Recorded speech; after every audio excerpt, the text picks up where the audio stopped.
tells how he was at a convention somewhere, and it was on Shabbat, and he was up on the 13th floor, right? So he's trudging up the steps of the building, of the hotel there. Now, who normally uses the steps, right? It's more the service people use the steps, right, in the hotel.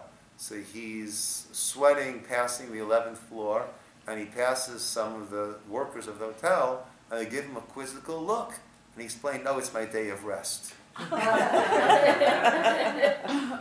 Right? So melacha, not doing melacha, clearly it doesn't mean not doing work.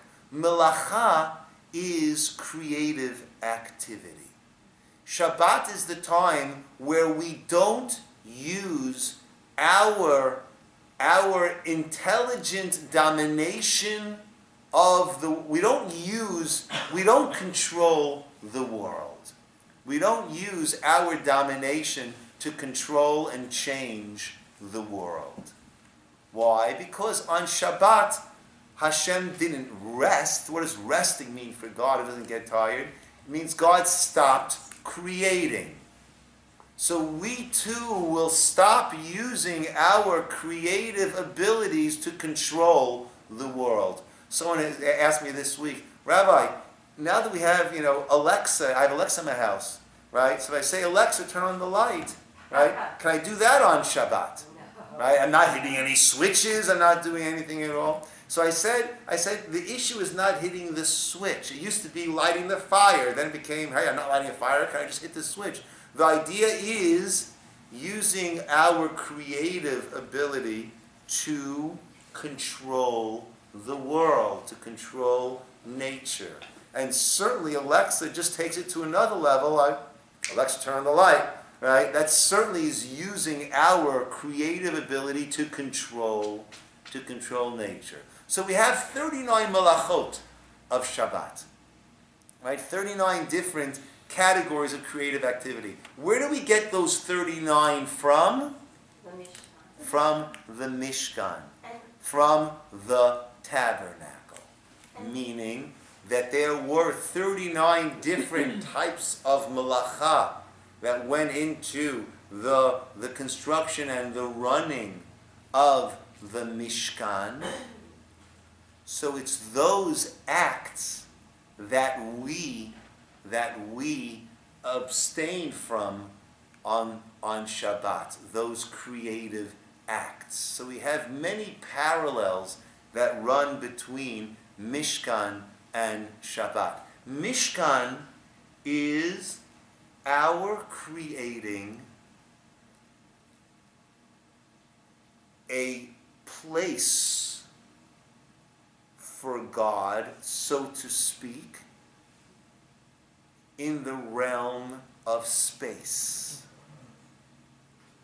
That's what Mishkan was. We created this place that actually, according to the sage of the Talmud, didn't actually, the Aron, the Gemara says, miraculously, the ark, didn't take up any space. Meaning there are measurements, but if you would measure from the wall to it and from it to the wall, right, you'd have the full distance from wall to wall, as if it was not taking up any space at all. The Mishkan was the place that we carved out for God in the realm of space. What is the connection to Shabbat? Shabbat is the time we've carved out to interact with Hashem in time. So Shabbat is what we carve out for God in the realm of time. Right? We live in a world that is bound by time and space. God's realm the spiritual realm, is not bound by time and by space. Therefore, what we need to do is to carve out space and time for God. So on Shabbat, by our not being involved in these creative activities, when we are not looking to change the world and increase our control over it, right? Look, we're sitting here somewhat cold now, right? But we live in luxury that kings and queens could only have dreamt about 100, 150 years ago. With our climate control and our modes of transportation, our shock absorbers that we have on our cars. I mean, it's just, the air conditioning, the heating. I mean, it's just our control over the world is just growing and growing and growing. And we're supposed to do that. Sheshet Yamim, look on page 490. Tetvav, Sheshet Yamim Yiyaseh Melacha. We're not just commanded not to do the melacha on Shabbat. We're commanded to do that melacha on the 6 days. Meaning, spend your time productively. I gave you this world. Partner with me in this world.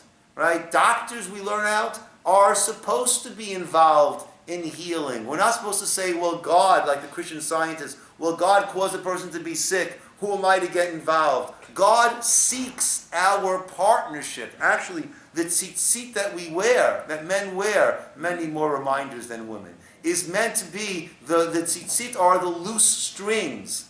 They represent the unfinished business of this world. That we are supposed to involve ourselves through the mitzvot. That's what guides us. That's why the mitzvot remind us of, that's why the tzitzit remind us of all the mitzvot. We're supposed to be involved. Yiyaseh melacha. But when you just keep doing more and more and more and more and more, then you just burn out. Right? And you never pause to appreciate what you have. Right? The artist needs to step back at a certain point and say, okay, not another layer of paint. You do more and more. It's like little kids they're with their crayons, right? At a certain point, there's nothing. It's just so much that there's nothing there.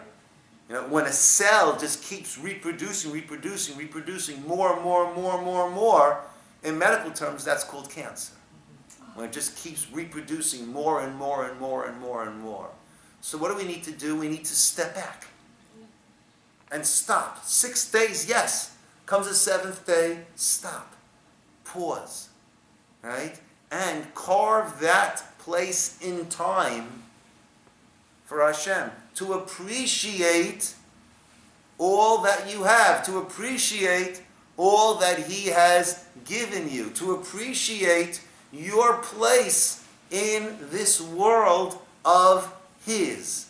That it's not more, but it's the ability to step back and to pause. This is the final words that Hashem gives to Moshe on Har Sinai, on Mount Sinai, and perhaps, right, this is letting Moshe know that you'll be leaving Sinai now. He's going to go down right after this. But realize that we can take this Sinai experience. Remember, we spoke about the Mishkan being a portable Har Sinai experience, a portable Mount Sinai experience. Well, we're ending off with Shabbat because Shabbat is also a portable Mount Sinai experience. The Mishkan is that portable Mount Sinai experience, that connection to God in space. Shabbat is that portable Mount Sinai experience of connecting to God when it comes to time. So those two domains that restrict us, those two realms that restrict us, we are given the way to break through both of those and to be able to touch that which is so far beyond us. So the juxtaposition of the Mishkan, as you say, and